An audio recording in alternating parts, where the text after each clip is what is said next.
FC Barcelona are going through a crisis right now. They're going through a crisis. We already know. We already know how it is in the footballing world. It is very reactionary. One day you'll be the best player in the world, scoring a bunch of goals, informed, killing it, doing your thing. The team is doing their thing. And then the next, one loss, one game you don't score. You're having a drought of goals. And you're already considered one of the worst players we ever seen of all time. That has been the case with Barcelona. A lot of question marks with the high line for life. Is it suitable for the rest of the season? Have teams figured out Hansi Flick? Why are individuals not stepping up? Blah, blah, blah, blah, blah, blah. So much talk has been going around in the last 2 weeks. And, there are definitely some concerns for sure. But as a Barcelona fan, as a true culé, and obviously someone that trusts Hansi Flick, I'm confident that we'll turn this around. We'll turn this around. But today, we're not going to talk about any of that. We'll talk about that in a different day. Today, we're going to talk about something different.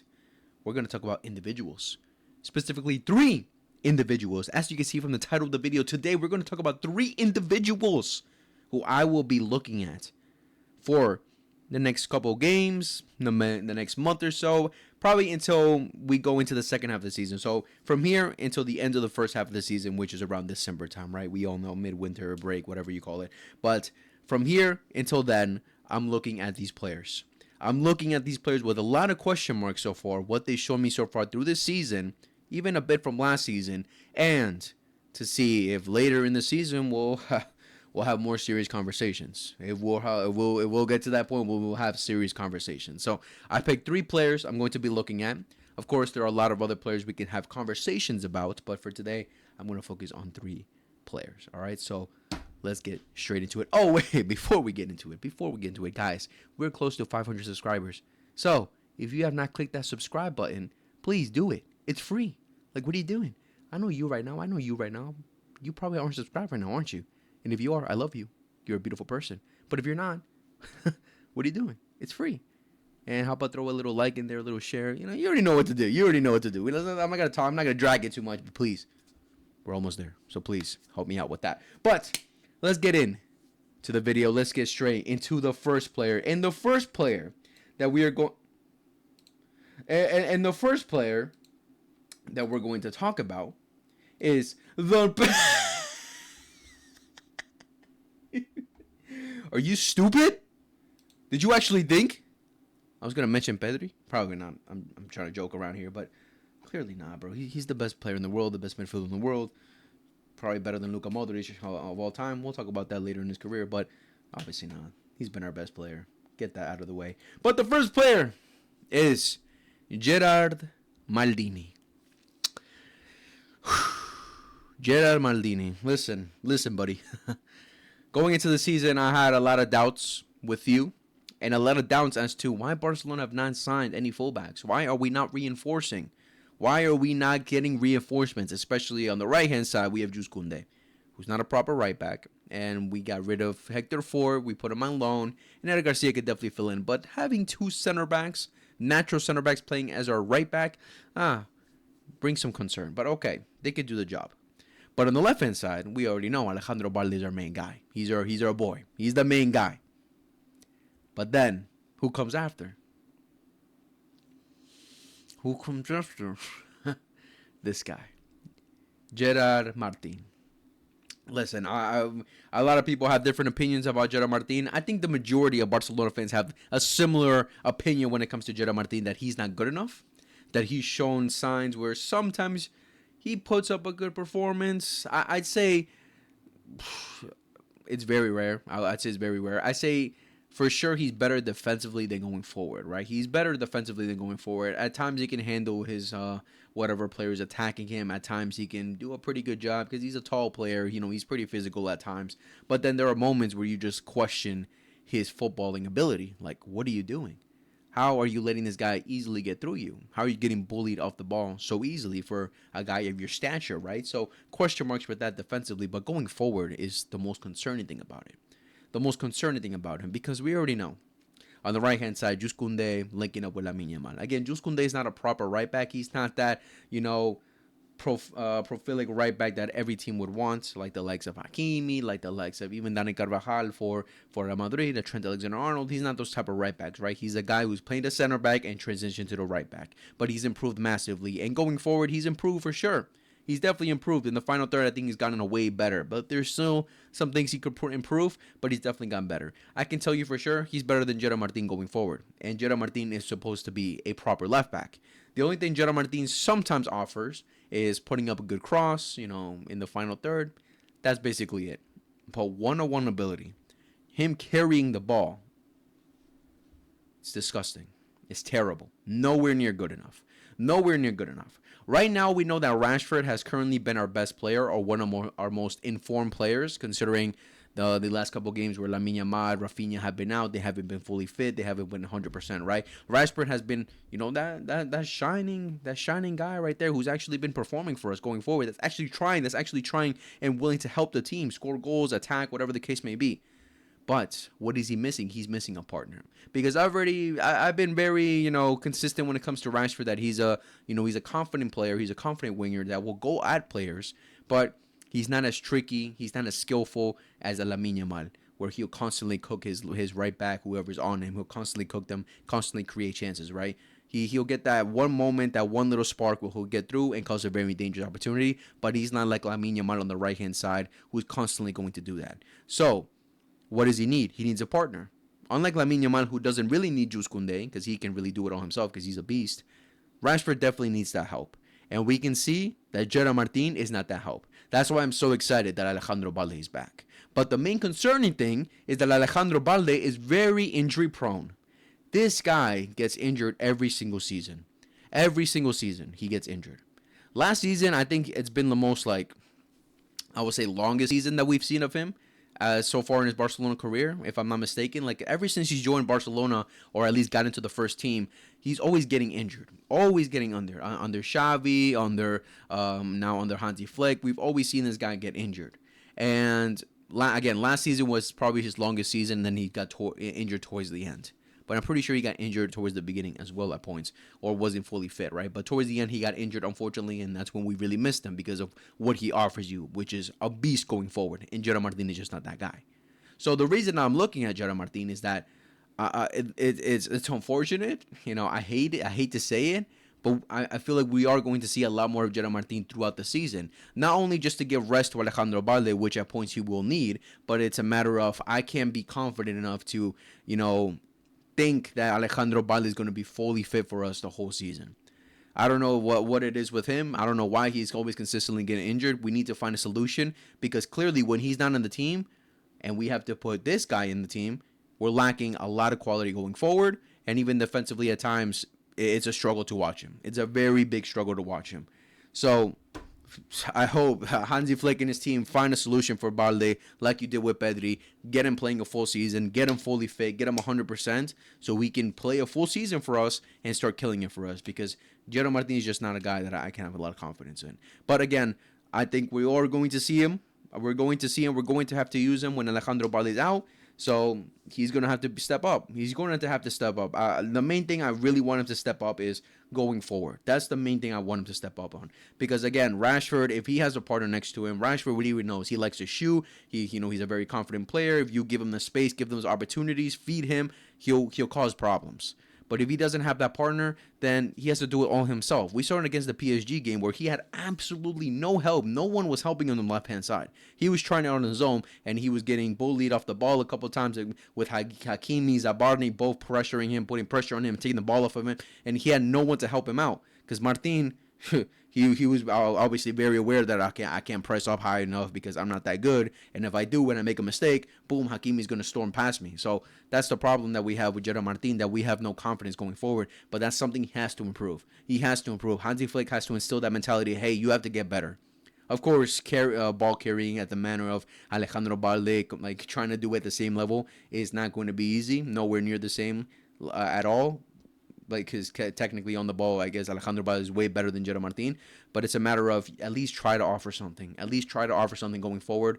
Try at least good link-up play, a little 1-2 go. Like he sometimes he does 1-2s and just loses the ball so easy. Like it's annoying. It's annoying how he plays sometimes. So I'm looking at him for the rest of the season, and again, I think this is his last season to really prove that he's capable of playing for Barcelona. Because for me, I was never really happy with him since last season, but he's all we got at this point. With Bali out, he's all we got.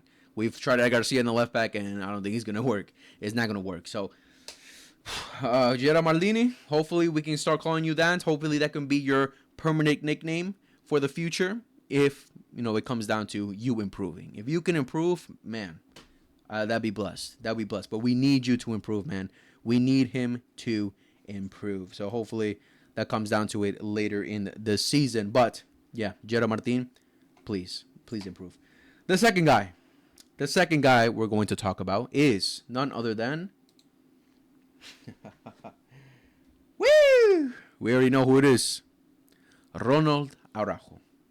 Araujo, my man. Listen, I was a defender. I defended you. Just know that. I defended you, Araujo.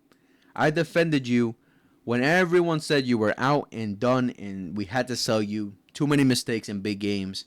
He's not good enough. But I saw the potential in you. I saw the potential in you, and I still see it. I still see it. It's like a little glimmer, like just it's getting smaller and smaller by the months, by the weeks, by the years. It's getting smaller and smaller, but I still see a little opening of you potentially being an incredible defender for us. You have the qualities, but man, sometimes up here it just doesn't work at the same level as what physically you can bring to the game, right? Again, Araujo, since last season, since the season prior, he's been getting killed by a lot of Barcelona fans. We already know that a lot of Barcelona fans don't like him because of the constant mistakes that he makes. And it mostly comes down to IQ. It literally just comes down to IQ. Him, sometimes he makes the stupidest decisions on the ball. He makes the stupidest decisions. Sometimes it looks like he doesn't know what he's doing. And it's a very concerning thing because with Araujo's positives, the positive things about Araujo is obviously his physicality, his speed, how he can bully players off the ball, how he can catch up to players, how many times we've seen him lock up a lot of great strikers. We even lock up the likes of, great wingers like a Vinicius Jr. Like we've seen this guy, do great things for us at points. But the ones that stand out the most are the biggest mistakes in the biggest games, in the important games, right?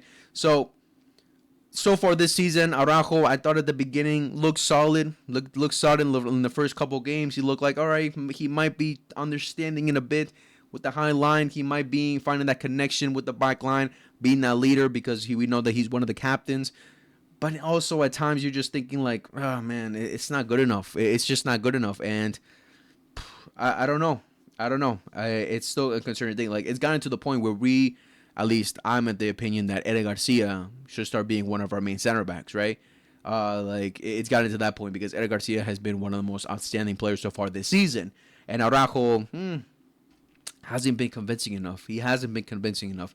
Even this last game against Sevilla, like it was even worse. The reason he came off halftime, I'm pretty sure, is because he had he was hurt, but at the same time, you just knew he had to come off. He wasn't on it up here. He wasn't on it. He wasn't doing anything great. Gave up a stupid penalty. Like it's just not good enough so far. So, but again, we've seen Araujo at his best at points in the 22-23 season under Xavi, in that league season where he was just incredible for us. He was a great defender. Again, his last-ditch tackles, how easily catches up to players, bullies players off the ball, so confident in doing those things. But then on the ball, sometimes you just question like, wow, man, like playing the Barcelona style, how Barcelona like to play, you just question, is he good enough? But again, let's not get it twisted. A lot of people did, consider him one of the best at one point. And again, it's because of the qualities that we see in him. Even when he was linked to leaving Juventus, a lot of us were upset because like we see the potential. A lot of people were upset. I think more people were upset than him than happy of him leaving. I'm not sure, but the people that were upset of him leaving is because we see the qualities, we see what he's capable of doing, but he just needs to get it right up here. That's the main thing. Football, it all starts in here. It all starts up here.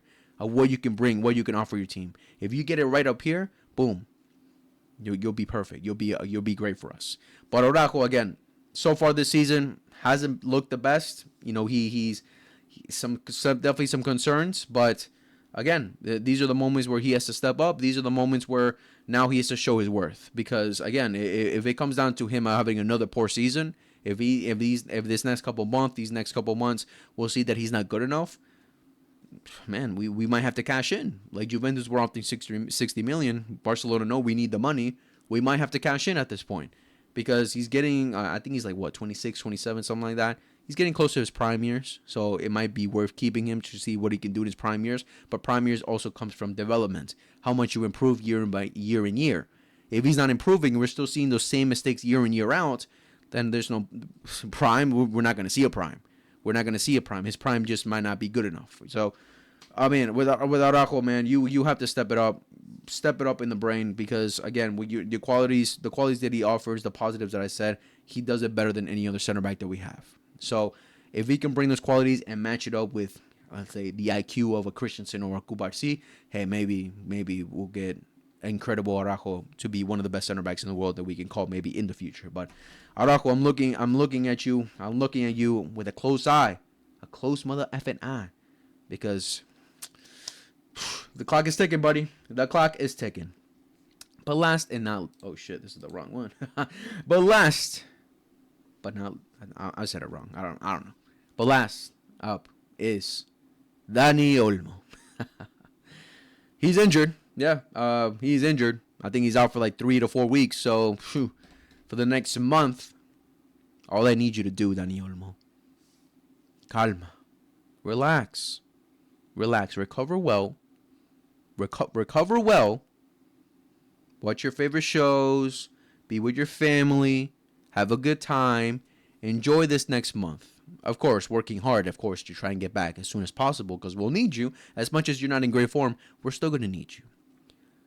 But when you come back, the pressure is on. Let's not get it twisted. You being out for a month doesn't change anything. The pressure is on. Because so far what you've done this season has not been good enough. And I know you know that as much as anyone else knows that. It has not been good enough. You have to step up. You have not justified us spending 60 million for you. So, when you come back, hopefully fully fit, hopefully no more injuries, because that's been the other concern, no more injuries, because if you consistently get more injuries after injuries, then you're never going to justify us spending 60 million for you. Last season, okay, we can pardon you last season.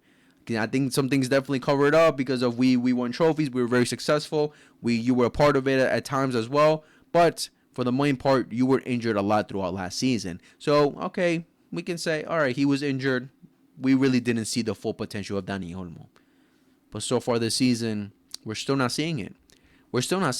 And, of course, again, you got injured now. You just got injured. But these last couple games have been nowhere near good enough. Nowhere near good enough to the point where everyone's saying that Fermin Lopez has to go above you. That he has to be the main number 10 for Barcelona. And that you have to ride the bench. That's just how it is. It's called competition. And you know that as any other competitive footballer in the world of football, that it comes down to that. If you're not performing, if you're not doing well, someone will take your place. And at this point, it's going to be Fermin Lopez when he comes back. But I still see the quality in you. I was one of the guys who supported your signing. I wanted you to come to Barcelona. When we signed that contract, I was excited. I was ecstatic. Every Barcelona fan was. If there are any Barcelona fans that say they weren't, they're probably lying, or maybe they were, but they were the few minority, because of the majority of the fans were very excited of bringing Dani Olmo because we saw the potential. Maybe that Euros catfish does. Maybe, who knows? But we still see the qualities that you have to be a Barcelona player, to be a top 10, to be a top player. Of course, playing your position is not easy. But with your qualities you have, your delicate first touch, your close dribbling, your technical ability. We've seen you at your best. Now you have to do it at a consistent basis, my man. A consistent basis. Because if you do it one game, and then the next game you put up nowhere near that level, and then the next game, even worse, and then the next game, okay, pretty decent. Like, what is that? No one wants that. No one wants that. If you want to go down as one of the best, you have to do it at a consistent basis, Dani Olmo. Please, I beg you, man. I beg you. I've defended you. I even said, no, our strongest 11 has Dani Olmo in it. Fermin, I'm sorry. You're going to have to ride the bench for a little bit and learn and get that experience in. But He is the man with the experience. He is the guy that we're gonna start. We're gonna start. I'm sorry, Fermin. You're taking the back. You're taking the back seat for right now. But we're getting the Uno reverse card right now, bro. Why? Why is that? Please, Danny, I beg you, man. I beg you. I beg you, turn it up. I beg you, turn it up. I'm not going to insult you in this video. I'm not going to talk shit. Everything I've said has been criticism. Criticism. Friendly criticism. Whatever you want to call it. But it's criticism that you've heard from every other source, from every other channel, from every other, whatever. You've heard it everywhere now. But now, it's about taking it in. If you're a top player, if you're a top mentality too, you're a champion. You're a champion. You're being champion. You definitely have the mentality. If you want to have that mentality, go down as one of the best Barcelona players that we've seen of all time. I'm dragging it, but please, Dani Olmo, step it up, please, man, please, because again, this is your last season. I'm sorry, it's cut through at Barcelona. If you don't step up, if we see you're not good enough, you have to go. This is a top club. This is one of the best teams in the world. If you don't have it, if we see you don't have it, sorry, it's time. You gotta go. You gotta go. That's just how football is. That's how life is. You already know it as a football player how it goes. If he doesn't step up this season, especially in the important games, man, Dani Olmo, I've actually seen that from last season, he turns up a lot as a super sub, but we need him to do that as a starter. So yeah, Dani Olmo, eyes on you. But yeah, you three mother effers, all eyes on you for these next couple months to step it up. Please step it up. We need you guys. I'm not saying right now, sell them, get rid of them. I never want to see them again in the Barcelona. You're part of the team right now. We're going to support you because you're part of the team. But you need to step up. You guys understand what it means to play for Barcelona. You guys understand what we did last season. Now, the process is always to continue and retain what you did last season. Not go 3 steps backwards, 100 steps backward. No, you always have to retain, at least try. At least get to the final stages like you did last season.